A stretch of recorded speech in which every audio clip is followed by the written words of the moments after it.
The first half of the regular season is now all but over here in year number 4 of the San Francisco Giants franchise here on MLB The Show 24. And today we've got a lot to cover as we'll be making it all the way up to the trade deadline, which will be in the next episode. And of course, that includes the All-Star break, the MLB draft, and this stretch of games in between the break and the deadline at the end of the month. As it stands now, with just one more game before the break, we're 62-34. We've played a pretty tough stretch of games over the last couple of weeks. We've performed fairly well. We recently swept Atlanta on the road, which is a big deal given that the Braves are obviously a contender in the National League. But we've lost 2 in a row to the Minnesota T's. I have turned them from the Tins to the T's because the word win will be removed from their name because they don't do a lot of winning. But anyway, our team is getting healthier. Stone Garrett and J.P. Crawford should be back pretty soon. Crawford got injured towards the start of this month, so he hasn't been out that long, but Stone Garrett has been hurt since early May, so getting him back in the lineup is going to be a really big deal. The pitching rotation, we're going to have Kyle Harrison hopefully back later in the summer. He's currently on the 60-day. I feel like the team has been a little bit inconsistent since that strong start in April, but I think we're only half a game behind the Padres for the best record in baseball. Unfortunately, they, of course, just happen to be in our division, so we're not even in first place there. But it's hard to complain with 62-34 with one more game before the All-Star break. But first, we've got to talk about the MLB draft. We really haven't gone into a ton of detail with these prospects. Given now that we're getting close to pretty much the second half of this series now, I don't expect a lot of these players to contribute for us during the series itself at the big league level. Maybe a couple of our top picks. Maybe we find a gem late down the board. So because of that, I want to go through the draft a lot quicker, with much of the focus here being on the big league team and the regular season, but I still want to go through the thought process of all of our selections. The interesting thing about this draft is we have 2 pretty high picks. With Munetaka Murakami winning the Rookie of the Year last year, we get pick 32 to pair with 28. So let's get started. The Rockies at number 1 select Kyan Flowers, a second baseman. We didn't really scout a lot of the top projected position players, knowing none of them are going to fall to 28. But that seems like the right pick in terms of going chalk. And then Mark Keane as well to the New York Mets at 2. The Angels with the first surprise at 3. They get Ivan Lopez, a starting pitcher who wasn't projected to go until the second round. The Angels going under slot again. Although I'll give them credit, I think Lopez looks like a pretty good player and definitely should be better than his 47th projection. But leave it to the Angels to continue being cheap with a guy like Mitch Callahan, who I thought looked like a really good prospect on the board. He goes at number 4 to the Oakland Athletics. Tim McGowan was easily our number 1 target. I figured it was unlikely he would fall to 28, and sure enough, he goes at number 6 to the Nationals.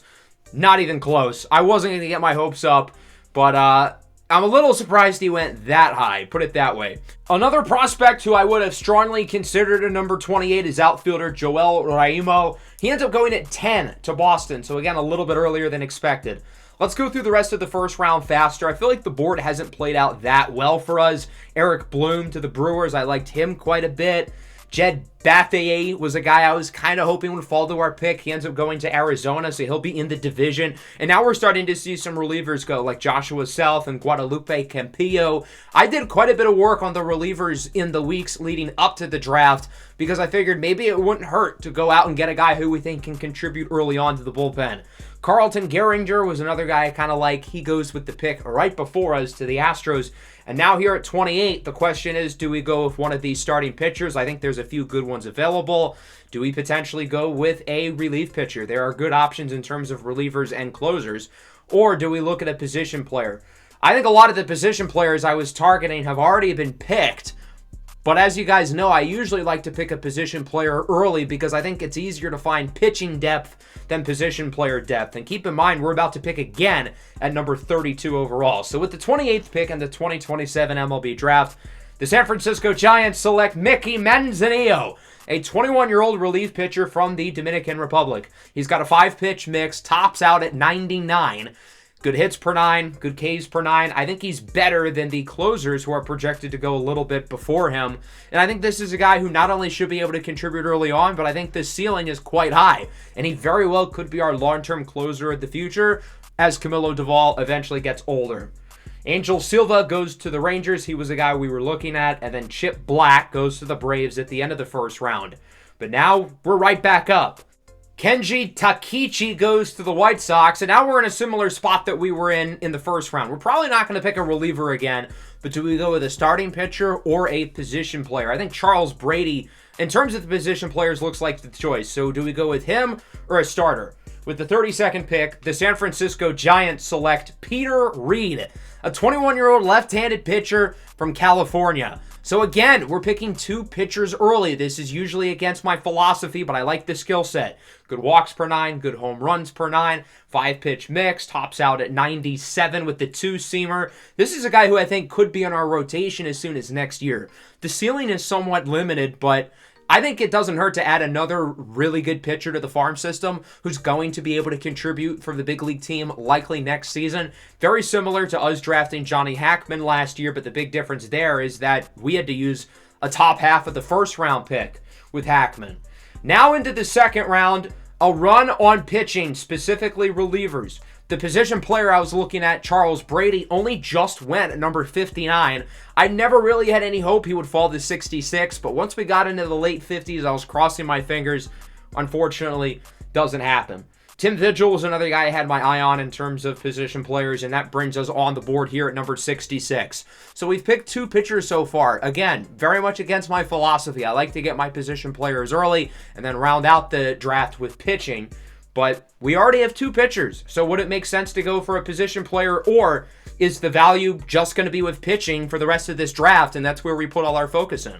With the 66th pick, the San Francisco Giants select Ray Kutch, a 19-year-old center field prospect from the state of Indiana. Really impressive speed. I think he's got good range in center field. He's got some offensive tools, but he's very raw. The ceiling is there, but he's got a lot of work to do. I don't think he's somebody who's going to contribute at the big league level anytime soon, but I think there's some upside with him, and it'd be worth taking a flyer on a player who I believe could be sitting at the top of our farm system in a few years from now. That'll bring us into the third round now. We don't have any extra picks with the competitive balance, being that we are a big market team. And we're coming up pretty soon. Again, a lot of pitchers, plenty of starters, plenty of relievers. I guess other teams kind of have the same idea as us, where the value at the top of the draft is position players and then wait to get pitching a little bit later. A few guys I was eyeing here included reliever Johnny Daniels. He goes to the Orioles. Eddie Nolan is a really high upside starter. He ends up with the Yankees. Couple more picks to go. Sammy Malanaka to the Dodgers, Dwayne Madison to the Cubs. I thought he was a solid infield prospect. And then Rafael Sixto goes to the Astros. So that brings us on the board here at 104. We only have a minute to pick, so we better hurry up. Again, the value is with the pitching, but do we end up looking for position players? I think there's a couple solid ones in terms of depth. With the 104th pick, the San Francisco Giants select Bobby Lind, a 21-year-old second base prospect, once again from Indiana. Solid hitting skills. I think he can be a plus contact guy, particularly against lefties. Solid power, solid speed. The draft rank with him really isn't that high, and there's a chance he would have fallen to the fourth round. But I do like the skill set. I think there's a reasonably high ceiling, and I think he has a lot of the traits you look for in a first or second guy off the bench big leaguer who maybe has the potential to become a good starter one day. Into the fourth round now, and at this point in the draft, it's all about taking calculated risks and really taking shots on upside. There aren't a whole ton of prospects left who I really have any emotional attachment to because, well, pretty much all those players are gone. So really it's about swinging for ceiling unless we find a player who has an abnormally high floor at this range in the draft. So with the 134th pick, the San Francisco Giants select second baseman Jamie Griggs, a 19-year-old from Pennsylvania. Good contact hitter, good speed, and really high upside. We really haven't scouted him at all, but the ceiling is high, and that's really the only reason why we made this pick. Again, it doesn't hurt to take shots for upside. We're not expecting a big leaguer at this range in the draft, so if we can swing for ceiling and possibly have a chance of connecting on a really good player, that's really the goal here in the fourth round, and that's going to be the goal with these last two picks as well, as we now travel into round number 5. We have 164 in this round, and again, there aren't a whole lot of guys I liked. Andres Rodriguez, the relief pitcher, was a player I was hoping would fall. I think he's got a pretty high ceiling. He ended up going pretty early in the round to the Washington Nationals, so unfortunately that does not look like it'll be the case. A few picks left to go. Danny Weiss goes to the Chicago Cubs. That brings us to the Houston Astros, and they end up with Napoleon Kraft, I would have considered him just because his name is cool. And that brings us here to the 5th round with the 164th pick. The San Francisco Giants select Joseph Armstrong, a 23-year-old outfielder from Delaware. 6'2", big body, big lefty bat. He's fast. I think he's a solid defender. And I think there's some offensive upside. Again, very high ceiling. That's the reason why we made that pick. He does have a low floor for somebody who's 23, which isn't ideal, but there's a reason why he fell to the 5th round. One more round to go here into round 6, and this is really where it's a complete throw at the dartboard. Not many of these guys are ever going to contribute at the big league level, and believe it or not, there's really only a few players for us to choose from. There aren't many prospects left on the board, so there's not going to be a whole lot of choices. There have been some starting pitchers who I've considered over the past few rounds, and those guys are actually amongst the very few players still on the board. So I think we did a good job of waiting, grabbing the position players we wanted here in the middle, and deciding between some of the pitching prospects left here at the end. So with the 194th pick in the 2027 MLB Draft, the San Francisco Giants select Jason McGowan, an 18-year-old right-handed pitcher from Missouri. He is our team's 72nd ranked player in the class. We waited all the way until the end. 4-pitch mix, tops out at 95 with the cutter. Really good walks per 9. He's a big guy as well, 6'4". And I think for the last round, this could be a very, very solid pick. Decently high ceiling, decent floor. I think for the 6th round, that's a pretty solid choice considering there were only like 5 players left on the board to pick from. And that'll wrap up the 2027 first-year draft. Overall, I think we did a pretty good job. We went against our philosophy in the 1st round, not only not picking a position player, but choosing a relief pitcher. But given that we're a team who's in a championship window, I think making win-now picks like Mickey Manzanillo and Peter Reed will be worth it, even if it hurts the farm system a little bit. We drafted upside afterwards with Ray Kutch in the 2nd round, the outfielder. Bobby Lind at second base in the 3rd round. Went back to the infield at second base in round 4 with Jamie Griggs. I think he has the highest ceiling of any player we picked in the draft. Joseph Armstrong in round 5, the big outfielder, and then Jason McGowan to wrap things up in round number 6. Overall, I don't think it was a spectacular draft class, at least from the scouting that I did, and it doesn't help when we don't have a super high pick in the 1st round, but I think we were able to do a pretty good job getting some solid players who can hopefully develop within the farm system. And with that, our attention now goes to the final game of the first half of the regular season, leading up to the All-Star break. We're hoping to avoid the sweep against the Tees leading up to the All-Star break in Chicago, which should be fun. We're hopefully going to have a number of players participating in the All-Star events. Ultimately, we ended up losing this last game against Minnesota, so we get swept by the Tees. Now, Minnesota is a good team, but our offense hit a lull. After our 9-run 9th inning against Atlanta, we only scored 1 run in these 3 games, and because of that, I think the All-Star break has come at a pretty good time, given the struggles that we are now facing offensively with a complete game shutout from the big man, Bailey Ober, and that'll bring us to the Home Run Derby here at Wrigley Field. The stars are out. Shohei Ohtani, Mike Trout, Aaron Judge, and Fernando Tatis Jr. headline the list of participants this year. Unfortunately, no San Francisco Giants in the Derby. We did have a few guys who finished fairly close, but nobody will be in the Derby representing our team this year. 26 was the mark to get at. Munetaka Murakami obviously has had the hot streak over the last few weeks. He has 23 homers. Ian Happ is 22. John-Hugh Lee has a career-high 21. But unfortunately, it was not enough. So because of that, we'll go through the Home Run Derby pretty quickly. I guess we can root against the Dodgers and Padres players, even though admittedly, I'm a large Tatis and Ohtani fan. So it hurts me a little bit to root against those guys. But given that they're rivals here, we got to do what we got to do. Ultimately, the winner at the Home Run Derby ends up being Rafael Devers with the Boston Red Sox as he defeats Mike Trout in the final round. So Devers ends up getting the crown, his longest going 460 feet here at Wrigley Field, and he is the Home Run Derby champion for 2027. That'll bring us to the main event, that being the All-Star Game, which I think we can all agree is easily the most fun All-Star Game amongst the major American sports. We ended up with 3 All-Stars this year, no starting pitchers after we nearly had 3 last year, which I think is fair. I don't think any of our starters really deserve to make it. Camilo Doval is in for a 4th time in his career. No-brainer decision. He's been one of, if not the best relievers in the National League, but he ends up being the only reliever from our team to get in. No Aniel De Los Santos, no Jojo Romero. I thought one or both of those guys would have gotten in, but they have really not played as well over the last couple of weeks, and they miss out. At catcher, no Blake Sabol. This is the one problem that I really have. In terms of OPS, Sabol is 4th amongst qualified catchers. The only one ahead of him in the National League is JT Realmuto, who also did not make the All-Star game, by the way. In terms of home runs, the only guys ahead of him in the NL are Francisco Alvarez, who did not make it, and Luis Campusano, who has a .287 on-base percentage. In terms of WAR, the only guys ahead of him in the NL are Alejandro Kirk, Sean Murphy, Gabriel Moreno, and JT Realmuto, along with Diego Cartaya. Those 5 players also did not make it. So you can make the argument that Sabol got snubbed, but there were 2 or 3 other guys who also got snubbed. It seems like they completely missed in terms of choosing catchers. We did end up with 2 other position players. You can take a wild guess at who they would be. Thairo Estrada is here, though. He has been away from our team for 2 years, and he's made the All-Star team both times. Last year with Toronto, now this year with Milwaukee. And that trade continues to age quite poorly for us. But we did get Ian Happ to make it. No major surprise. His 3rd career All-Star nod, 2nd year in a row. Very well deserved. He obviously started the year on fire in April. Looked like an MVP candidate.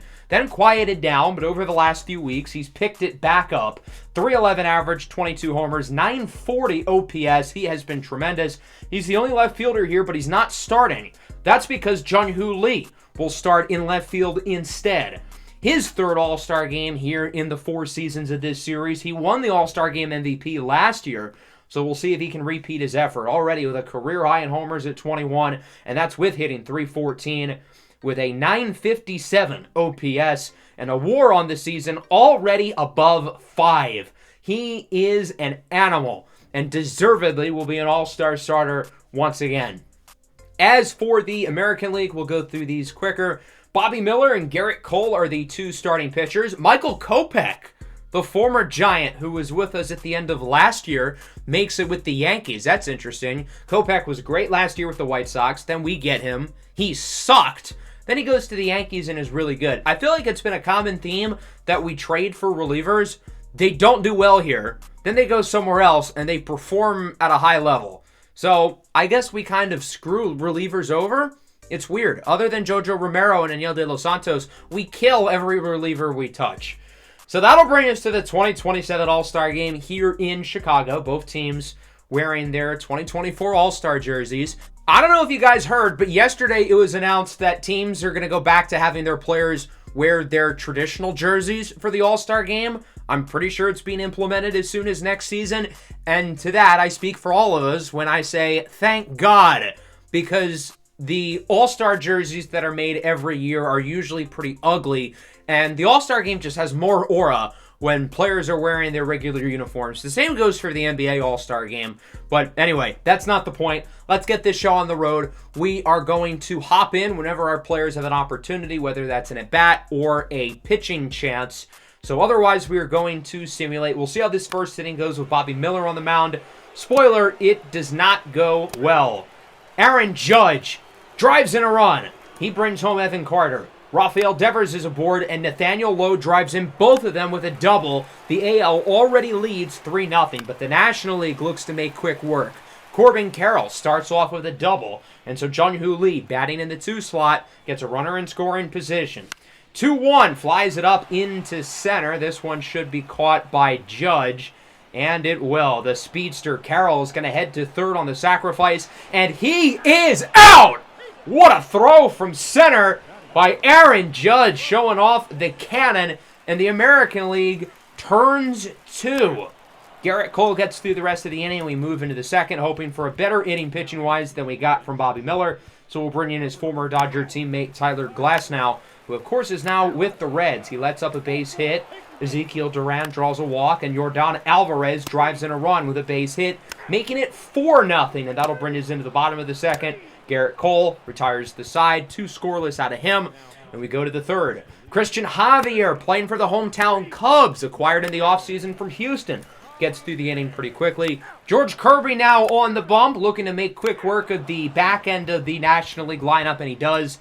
Into the fourth, Michael King with Atlanta comes into the game. We hit off of him pretty well in the last episode, and the American League looks to do the same.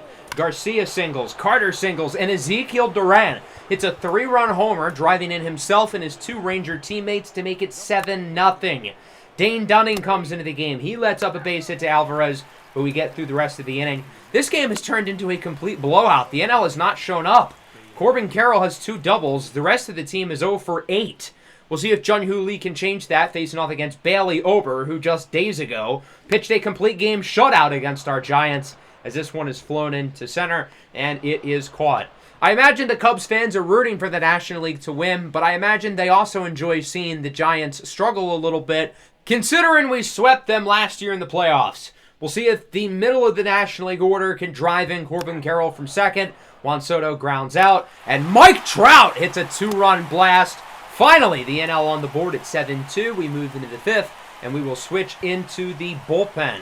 We're going to start things off with Adbert Alzolay, another Chicago Cub, putting on for the home fans, looking to keep the lead at 5, and he does. And now our offense has got to get something going against Brady Sr. with the Tampa Bay Rays, who's had a great season, and he will get through the inning fairly quickly. Into the 6th now, we are going to rock with Alexis Diaz of the Cincinnati Reds. Adolis Garcia homers. He's 3 for 3, and it's 8-2 in favor of the AL. I think this is where we're going to start to consider bringing in some pinch hitters, but we'll see if we can get a swing and a drive into deep left field for Castellanos. And unfortunately, we don't against Brandon Woodruff getting the start. Of course, he also is with the Tampa Bay Rays. And now it's time to start bringing in the backups. Fernando Tatis flies out. In for Jun-Hoo Lee will be his Giants teammate Ian Happ, who returns here to Chicago, where he's had some great seasons with the Cubs, as that one is up the middle for a base hit. Ian Happ continues his hot streak into the All-Star game against Brandon Woodruff, and he is aboard with a 2-out single.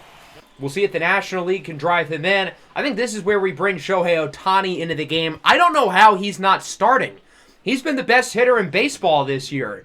How is he not starting in the All-Star game? He's hitting damn near 350 with 33 home runs, which leads the league, 90 RBIs, and an OPS near 1,200 as he draws a walk.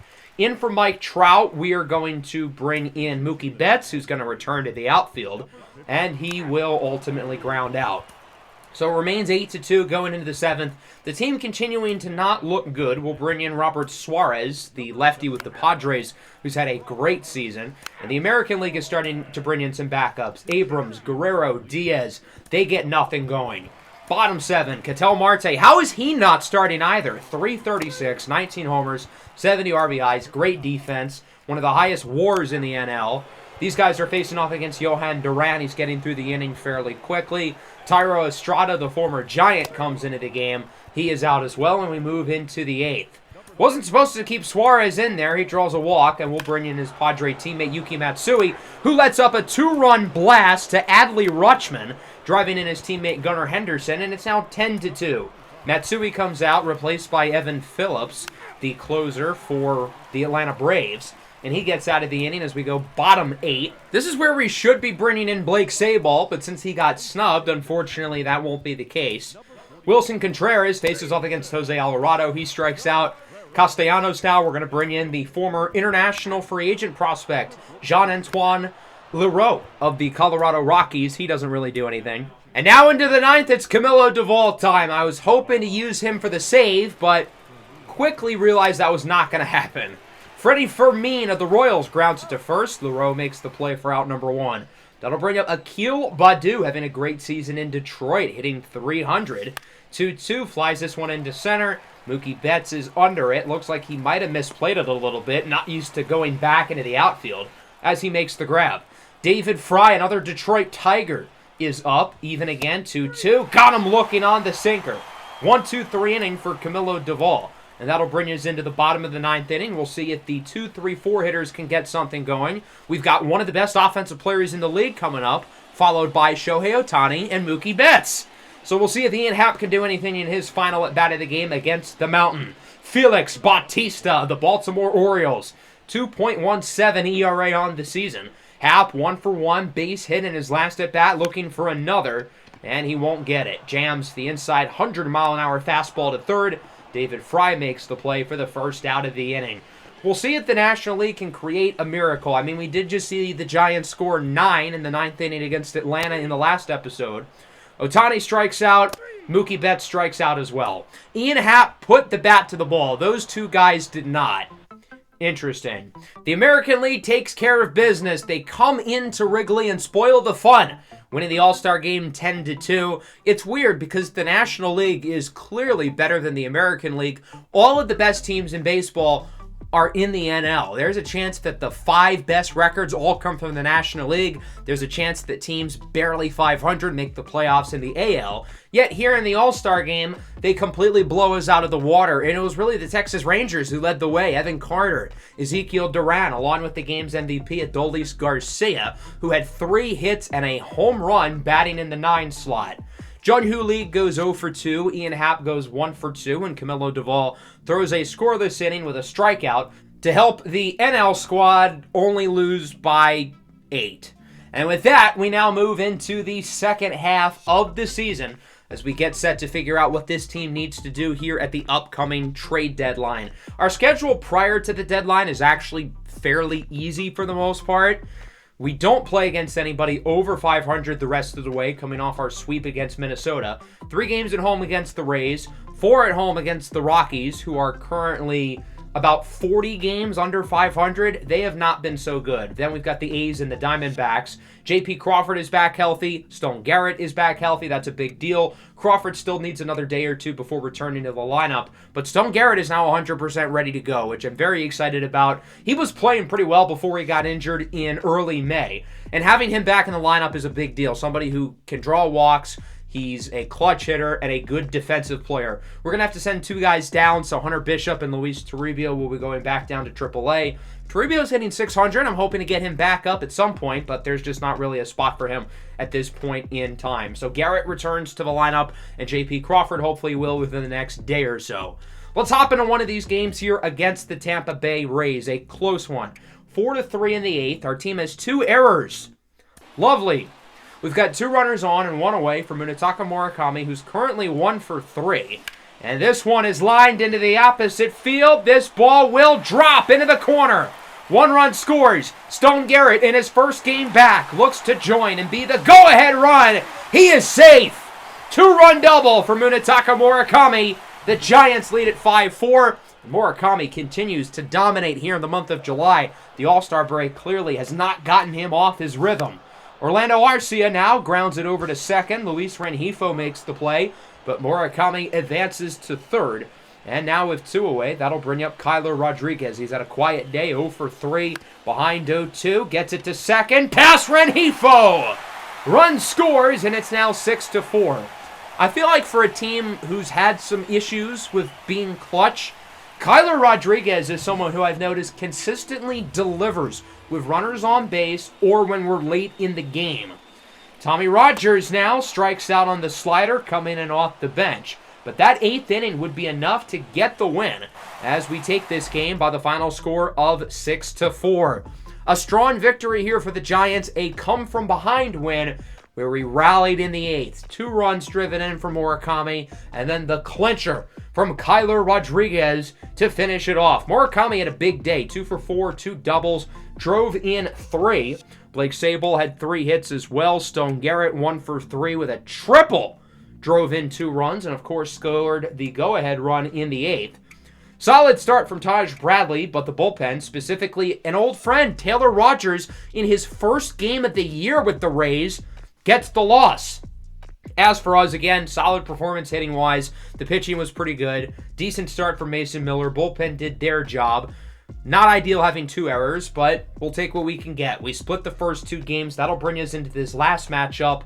I wanted to take another look at Tristan McKenzie. He's been very up and down this year, so I figured it'd be a good opportunity to use him once again. I was hoping that J.P. Crawford would be healthy enough to return to the lineup, but I think we're going to need to give him another day or 2, so he will be unavailable and not playing. We'll see if the Giants can get the series win here, the final game of the 3-game set at home home against the Tampa Bay Rays, who are in the midst of a wild card chase currently in the American League. We're coming off a come-from-behind win in Game 2, and we're hoping for a good Tristan McKenzie start because he has been very up and down this year. We have seen the high-end play from McKenzie. He's had some really good games this year, but he's also had some really not-so-good games, so we're hoping this one will be one of his better performances. There's a look at both lineups 1-9, and here's a look at Tristan McKenzie, his 19th start of the year. 4.66 ERA, 1.29 whip. Again, he hasn't been horrible, but there's just been no stability with him on a start-by-start basis. He's had 7 scoreless games, and he's had games where he doesn't make it out of the second inning. We'll start with Cody Bellinger at the top of the order for the Rays, and this one will get by the diving glove of Ian Happ for a base hit, and so the Rays start the game with an early base runner. Bellinger is aboard, certainly a faster player, got to watch out for that, as Johnny DeLuca singles in to left, and now the Rays open up the game with 2 runners aboard. That'll bring up Yandy Diaz, one of the more reliable and solid hitters in the game. Lines it to first. Murakami deflects it. He tries to go for the double play. Doesn't work. He hesitates. Late throw to first. Everybody is safe. And the bases are loaded with nobody out. 3 consecutive hits to open up the game here for Tampa Bay. And they have an opportunity to break the door open early. Isaac Paredes, single into center. 2 runs will score. The other runner makes his way to third. He's safe despite a good throw by Rogers, and the Rays lead 2-0. If you remember, Paredes is a guy we've looked at in the past in acquiring, only hitting 200 this year. Chose a good time to make a play, and he will advance to second with a blocked pitch from Blake Sabol. So now there's 2 runners in scoring position. Still nobody out for Luis Rengifo, who grounds this one down the first base line. Finally, the Giants get an out, but not before another run scores, and it's now 3-0. That'll bring up the catcher, Rene Pinto, only hitting .220 this year. This one is skied into right. Lee cannot make the play, stumbling, and this ball is stuck all the way at the wall. Pinto rounding second, heads to third. He is in with a triple, and it is now 4-0 in favor of Tampa Bay, with only 1 out and a runner 90 feet away from home. Junior Caminero down the line and left. It's 5-0. Rounds first, heads to second. He is safe with a double. This game has been an utter disaster, so much so that we're pulling the plug on Tristan McKenzie now. This is obviously one of his not-so-good starts. His defense hasn't done him any favors, granted, but he's allowing way too many hits. In the first 7 at-bats of the game, the Rays have connected on 6 base hits already. He records 1 out and is done. Replaced by Fernando Molina, and we're going to need 3 or 4 innings out of him realistically. So hopefully he does not pitch as poorly as McKenzie did. Otherwise, we could be in trouble. Runner on second, 2 away. For Jose Siri, the 3-2. Grounds this one over to third. Peguero makes the play. Throw to first is in time. Molina does his job. He gets the 2 outs. But the Rays are the big start, scoring 5. And already Brady Sr., who is an all-star this year with an ERA at 2.23 and a whip at 1.06, has some early run support. Our offense is going to have to get going quick against one of the best pitchers in the American League this year. We'll start with Jun-Hoo Lee, the 3-time all-star, gets that one over the glove of Paredes. And the Giants lead this game off of a base hit. The Rays were able to stack base runners early. That's how they got all those runs, and we're hoping to do the same. Ian Happ, another 3-time all-star, singles into right. Okay, it looks like the offense might be coming to play. 2 early base runners to start the game. That'll bring up Munetaka Murakami, hitting in the 3-hole today. This one goes down the line. Paredes deflects it. Throw to second is not in time. And just like the Rays, it's deja vu. We start the inning by loading the bases. Now it's a little bit different because we are useless with the bases loaded. But with nobody out, we've got to get at least a couple of these runs, right? Stone Garrett is up, grounds it up the middle. What a play, it's short! Should go for 2, and it does. We do drive in a run, but we do it off of the double play, which is really not ideal. The other runner is safe at third for Blake Sabol. This one is grounded into right for a hit, and it's 5-2. So the Giants are able to score a couple runs here with the early base runners. And Sabol's aboard here with 2 away for Orlando Arcia, only hitting .239. I briefly touched on it in the last episode, but he is quietly not having a great year. Only 6 homers, OPS below 640. He strikes out on the slider, but the Giants do get 2. Still got a lot of damage control to make up as we go top 2. 3-2 for Johnny DeLuca. Checks his swing. Umpire says he went around. Yandy Diaz now up here for Tampa Bay. Count is even at 2-2. And he puts this one on the ground softly. Sabol looks to make the play. Throw to first is in time. And Molina retires the first 5 batters he's faced off against. It looks like pulling McKenzie when we did appears to have been the right move. As we travel into the bottom of the second, Leover Peguero leads things off, and he hits this one up the middle, off of Brady Senior's foot. Diaz with a nifty move, but Senior's not able to cover enough ground quickly to tag the base before Peguero gets there. And it's an unconventional infield hit. It looks like Senior's a little bit banged up, but he's going to tough it out, staying in the game. Jun-Hoo Lee is now up. Base hit to start. 2-2. Strikes out on the slider. And Senior gets out at the second with no damage done. It remains 5-2. Overall, still a good start for the offense. We had 5 hits through our first trip down in the order. And that'll take us into the third. One away for Luis Rengifo. He goes down on the changeup. And the hot start for Fernando Molina continues. He's been up and down so far this year. I was hoping for a little bit more consistency out of him, but he looks good in this game. Now against Rene Pinto. 1-2. Grounds at the second. Ian Happ getting the start there today will make the play. With J.P. Crawford and Stone Garrett hurt, Happ has been playing all over the field recently. Normally is the DH and should get back to that role, with Crawford returning pretty soon. And speaking of Happ, he leads off the bottom of the third in a big way. That one goes off the wall in left center. Happ slides into second with a double, his second hit of the game. And the Giants have a runner in scoring position with nobody out as the offense continues to hit the ball fairly well off of Senior. Following a Stone Garrett single, Sabol hits it well into left. It is caught.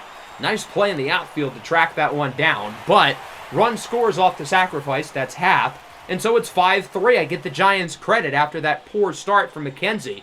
The offense continues to hit the ball well and is battling back. Orlando Arcia now 2-2, grounds it down the line. Nice play at first by Yandy Diaz. Giants add another run, though, in a high-scoring start. 5-3. Tampa Bay still ahead as we move into the 4th inning. We'll see if Fernando Molina can continue his strong day as he faces off against Junior Caminero. This one is grounded over to short. It gets by the diving glove of Orlando Arcia, and Molina lets up his first base runner the entire afternoon. A leadoff single for Caminero, the former top prospect, who's 2 for 2 today for the Rays. That'll send us back to the top of the order. Cody Bellinger up for the Rays. 1-2. Up the middle. Arcia will not make the play. That goes for a hit. Even though Molina's pitched really well, there are other guys in the bullpen I trust more in this scenario. And with us cutting the lead to 2, I think we need to be a little bit more aggressive. So we're going to bring in one of our high leverage guys, Dylan Tate. ERA at around 3 this year. But again, if you take out his month of April, that number is probably somewhere in the 1s. He's been really good over the last couple of months. So there's 2 runners on, 2 outs. A big opportunity for the number 2 hitter, Johnny DeLuca. And he strikes out on the sinker. Tate gets out of the inning, and the pitching overall with Tate and Molina has been really good since the first inning. The Rays have not been able to build on this lead, and with the offense supposedly looking pretty good, we are continuing to battle back in this game. Bottom 4, down the line, and fair is the rookie, Johnny Hackman. This ball rolls to the wall in left field, and Hackman starts the inning with a double. The Giants get a runner in scoring position with nobody out, and a nice opportunity to continue to cut into this deficit. One away here for Tommy Rogers. 2-2, chases the slider. The plate skills continue to be an issue with Tommy, but he's 19 years old. We got to continue to give him time. Jun-Hoo Lee now grounds it over to second. Rengifo makes the play, and Senior will get through the inning. No score change here in the 4th as we move top 5. Dylan Tate going to stay in the game. We're hoping we can get a full inning plus out of him, given that we've already used our starter and our long reliever through just the first 4 innings. So it's not ideal to see Yandy Diaz open up the inning with a single into center, his second hit of the game. Rengifo now 3-1. Close call, takes it, and it pays off. That goes for a 1-out walk. 2-on, 3-1. Rene Pinto draws a walk. Tate's command just seems off right now, and the bases are loaded again. That'll bring up Junior Caminero. He's 2 for 2. We're going to roll with Tate, and that looks to be a good decision. 6, 4, 3, inning-ending double play. Good job there by the infield.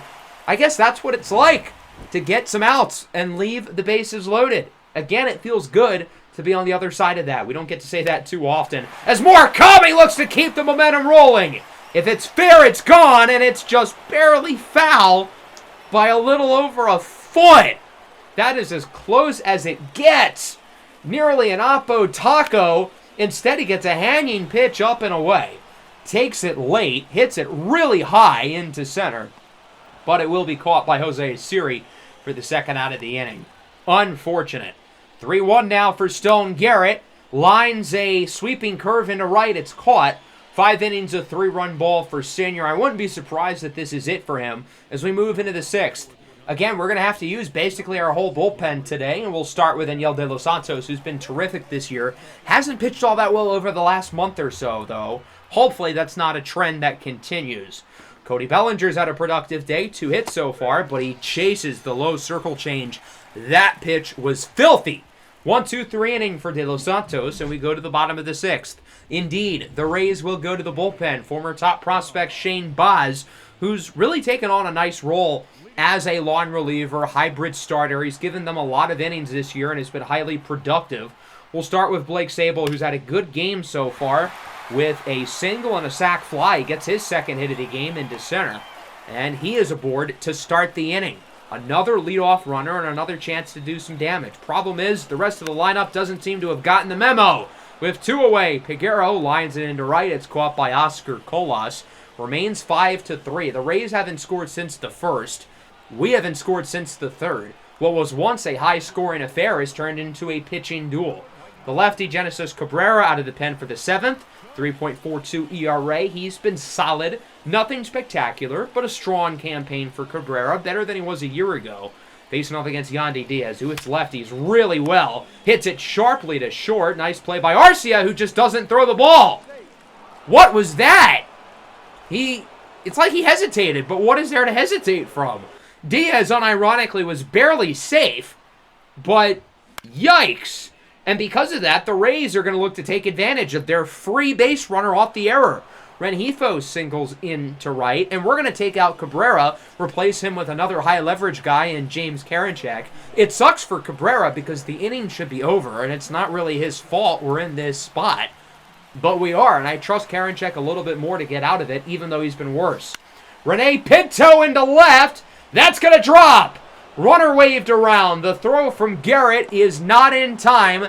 And Yandy Diaz, who reached off of an error, specifically Orlando Arcia having glue in his glove, is able to score to make it 6-4 as Caminero strikes out to end the inning.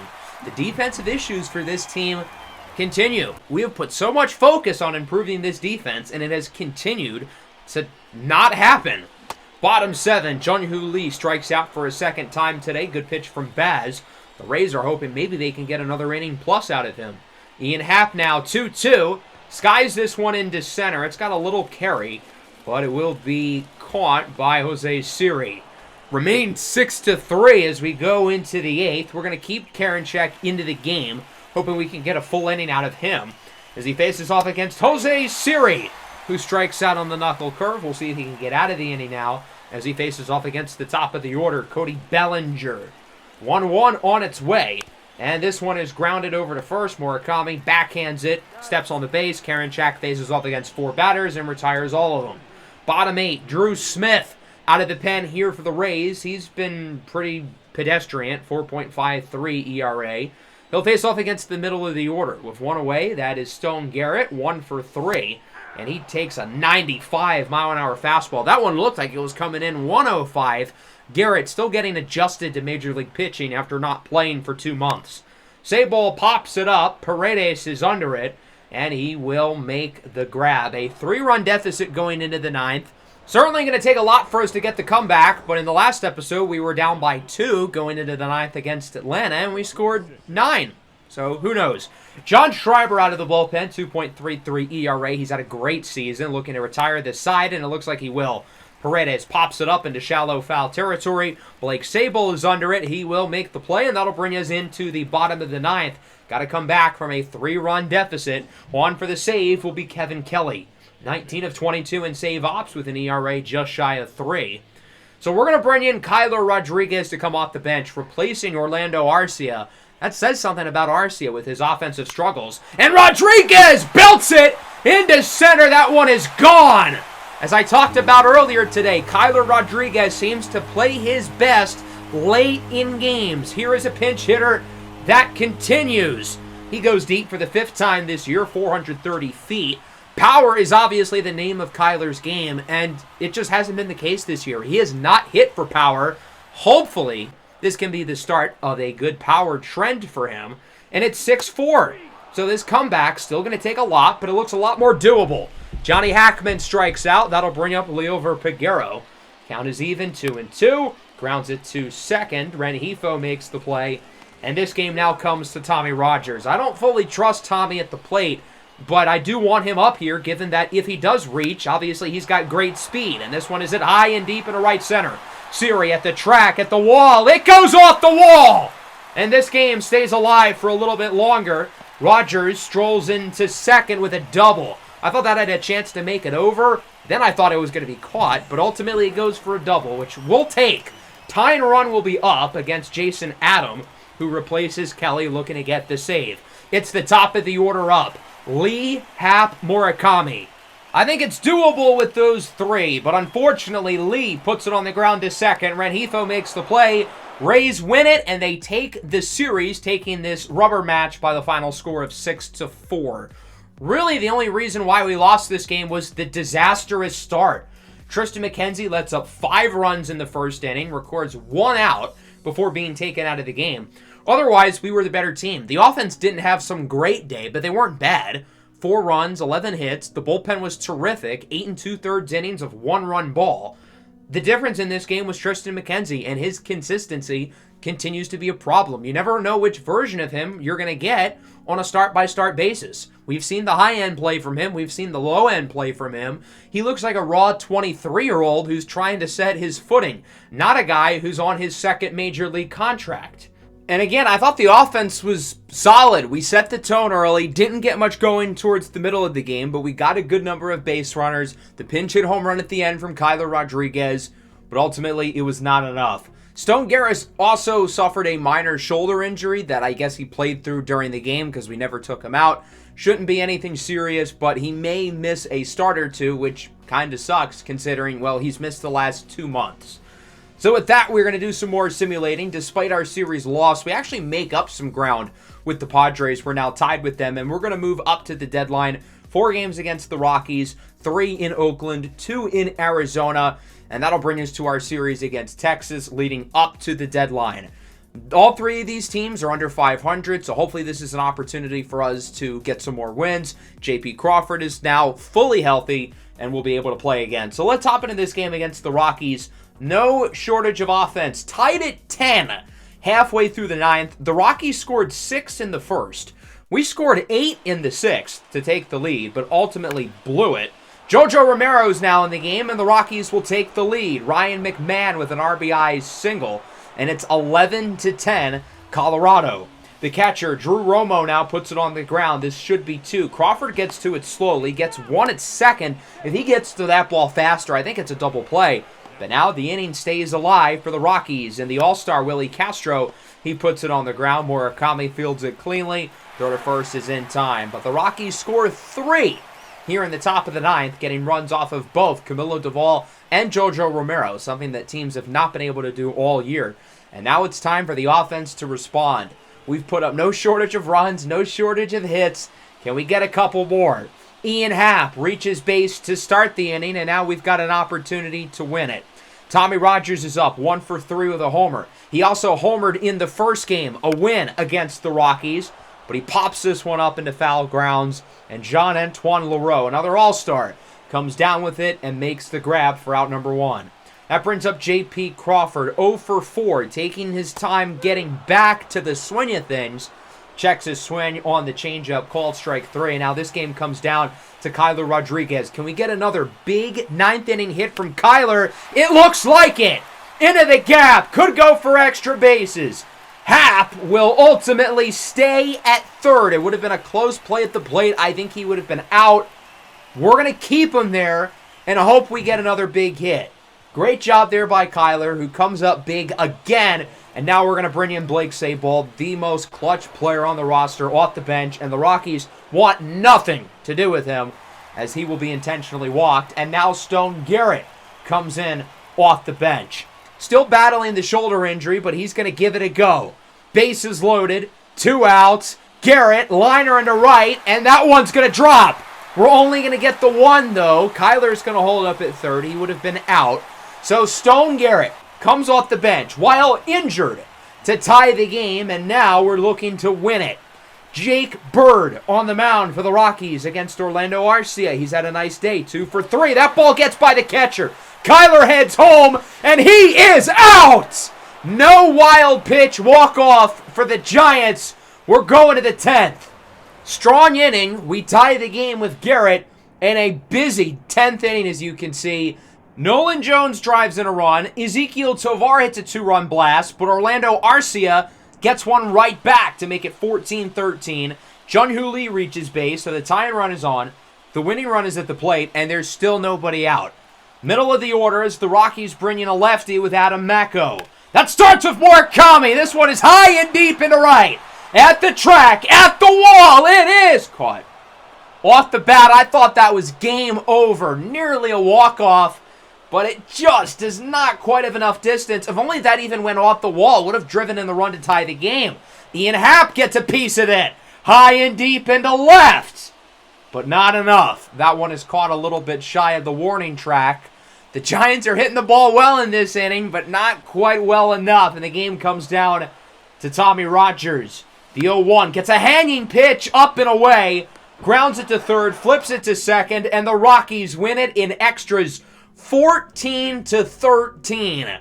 What a showing by the offense. We scored 13 runs and lost. The offense was completely let down in this game. Now, you can make the argument the offense wasn't super consistent. 8 of our runs came in the 6th, but that's cherry picking. That's moving the goalposts. We crushed the baseball today, and the pitching stunk.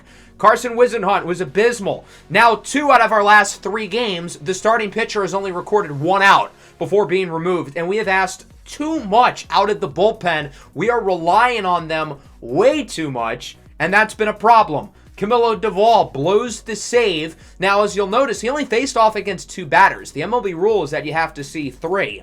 The reason for this is that he tore his shoulder and will be out for a month or 2. So we will be without MLB's arguably best closer for the foreseeable future. Yariel Rodriguez will take his spot on the roster. He failed to make the team in spring training and has been in AAA. Really hasn't played all that well. Jojo Romero now will be the new closer, and I have faith in the bullpen. Obviously, it takes a hit, but I still think it's a strong unit. We ended up losing the 3rd game against the Rockies. We've got to win this 4th game. Stone Garrett has a hit streak on the line, and the Rockies will intentionally walk him. That's lame.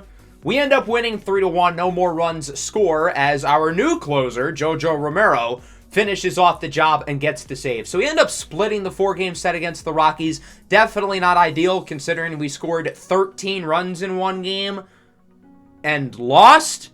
But overall, pretty good showing here. Mason Miller was phenomenal. 7 innings of 1-run ball. We're hoping to get him back to his April form, where he was one of the best pitchers in the National League. And if that's the case, that would be great, because we haven't really had enough consistency from the rest of the rotation this year. The offense was solid. Homers for Murakami and Sabol. 3 runs, 8 hits. Nothing spectacular, but it gets the job done. Now into this A's series. 2-1. Bottom 8. 2-1. 2 away for Ryan Noda. He flies it into center. Tommy Rogers is under it, and he will make the grab. So Genesis Cabrera gets out of the jam, and that's the difference. Giants win this game 2-1. Another really good pitching performance. This time it's Logan Webb, only allowing 1 run. And another game where the offense was pretty adequate. DeZenzo goes deep. Tommy Rogers goes deep. He's continuing to hit for great power since the All-Star break. As for Logan Webb, 6 1/3, only lets up 1. We ended up taking 2 of 3 against the A's, and that brings us to this series against the Diamondbacks. Hit streak on the line for Kyler Rodriguez, who's been playing really well himself since the All-Star break. The power might be back. The contact is still there. Hit streak does come to a close in this game, but we do still end up getting the win by the final score of 5-3. This time it was Aaron Savale who gets the win.